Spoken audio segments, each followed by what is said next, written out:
आज के दिन 15 नवंबर 2021 हमारे माननीय यशस्वी सम्माननीय हमारे देश के गौरव, हमारे भारत देश के विकास में अपना सहयोग योगदान देने वाले श्री माननीय प्रधानमंत्री श्री नरेंद्र मोदी जी का मैं स्वागत करती हूँ।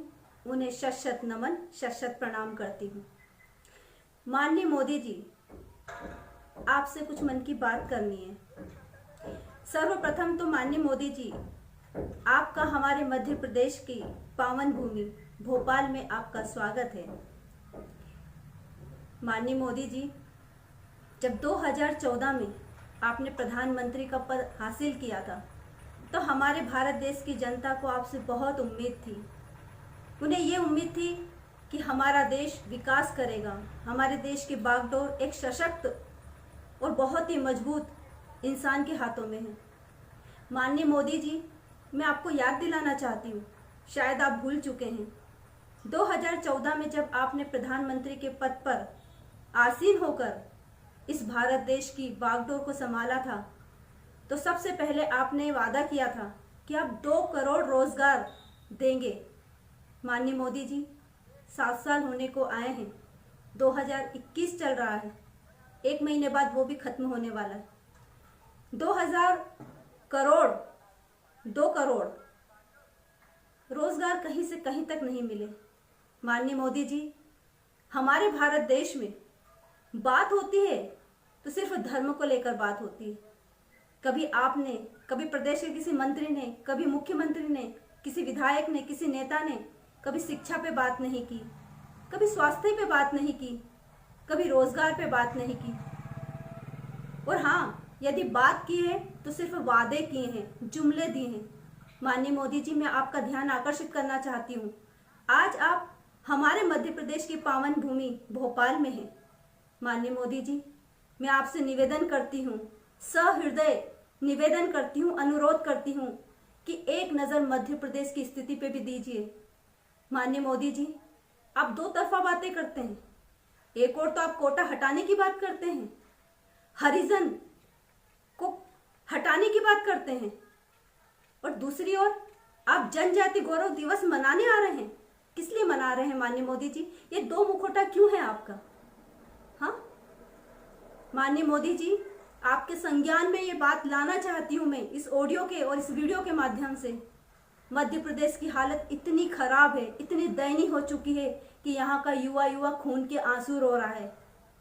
माननीय मोदी जी, यदि आप चाहते हैं कि मध्य प्रदेश विकास करे, मध्य प्रदेश का यूथ, पूरे भारत देश का यूथ विकास करे, तो मोदी जी, वादों से कुछ नहीं होगा, वादों पे अमल करना होगा।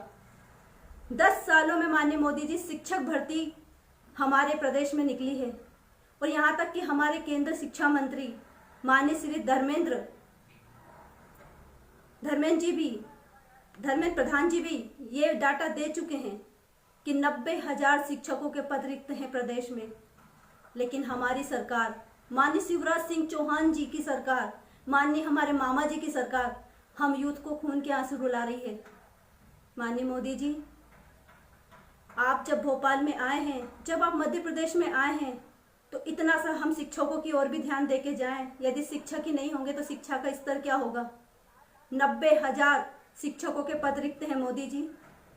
जब हमारे केंद्र शिक्षा मंत्री प्रधान जी ये डाटा दे चुके हैं तो हमारे मध्य प्रदेश के शिक्षा मंत्री क्यों इस बात को स्वीकार नहीं कर रहे हैं? या तो हमारे मध्य प्रदेश के शिक्षा मंत्री झूठे हैं या फिर हमारे केंद्र सरकार के शिक्षा मंत्री झूठे हैं। आप ही डिसाइड कर लीजिए कि क्या स्थिति है मध्य प्रदेश की।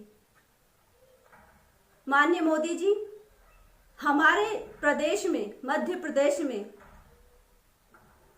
इंग्लिश के ही पद निकाले गए हैं, लेकिन हिंदी, सामाजिक विज्ञान और उर्दू की तरफ कोई ध्यान ही नहीं है।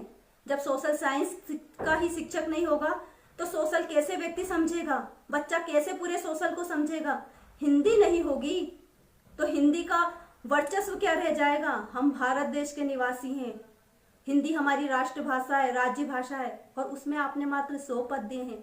जरा इस ओर संज्ञान लीजिए मोदी जी, और थोड़ा निर्देश दीजिए आप कि पदों पर वृद्धि हो। मोदी जी, मैं इस वीडियो के माध्यम से हर व्यक्ति की पीड़ा को आप तक पहुंचाना चाहती हूँ, उस संघर्ष को आप तक पहुंचाना चाहती हूँ जिन्होंने अपने छोटे छोटे काम छोड़कर 2 साल 3 साल इस नौकरी के लिए रात दिन एक करके 18-18 घंटे पढ़ाई करके अपने जीवन को व्यवस्थित करने के लिए, अपने भविष्य को व्यवस्थित करने के लिए इस एग्जाम को फाइट किया है। लेकिन मध्य प्रदेश सरकार अन्याय कर रही है हमारे साथ। इस ओर संज्ञान लीजिए मोदी जी। इस वीडियो के माध्यम से मैं एक बात आप तक कहना चाहती हूँ कि यदि 90,000 रिक्त शिक्षकों के पद हैं और 90,000 पर अगर शिक्षकों को नहीं भर्ती मिली तो हमारा प्रदेश का युवा, शिक्षित युवा जिसने 2018 शिक्षक पात्रता परीक्षा उत्तीर्ण की है 2 लाख संख्या में है, 2 लाख संख्या में है। और यदि नहीं पदों की वृद्धि हुई तो आज के बाद हमारा यूथ भारतीय जनता पार्टी को वोट नहीं देगा। अगर पदों में वृद्धि नहीं हुई तो अब की बार भारतीय जनता पार्टी की सरकार नहीं बनेगी। यह हमारा यूथ है। और मोदी जी, मैं इस वीडियो के माध्यम से आपसे कहना चाहती हूँ कि हमारी सेकंड काउंसलिंग आने वाली है, उसमें आप पदों में वृद्धि कर दीजिए। अन्यथा मध्य प्रदेश का एक एक युवा, एक एक बेरोजगार युवा भोपाल में धरना देगा और अनिश्चित काल के लिए धरना देगा। जब तक पदों में वृद्धि नहीं होगी तब तक वहां से कोई नहीं हटेगा और उसके जिम्मेदार मध्य प्रदेश सरकार होगी। मोदी जी, आप उसके जिम्मेदार होंगे क्योंकि आपने रोजगार की बात की है, लेकिन रोजगार कहीं से कहीं तक किसी को नहीं मिला है। इसलिए मोदी जी, संज्ञान लीजिए। मैं आपसे निवेदन करती हूँ, दिल से निवेदन करती हूँ। प्रदेश की हर जनता आपको मानती है, लेकिन आज स्थिति यह है कि प्रदेश के दिलों में, प्रदेश की हर जनता के दिल में अच्छाई की जगह आपने बुराई का घर कर लिया है।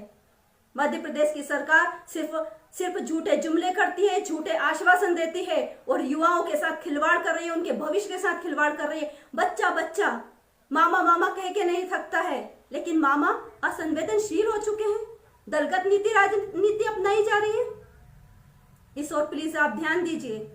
और ये मेरा वीडियो पूरे प्रदेश के लिए है।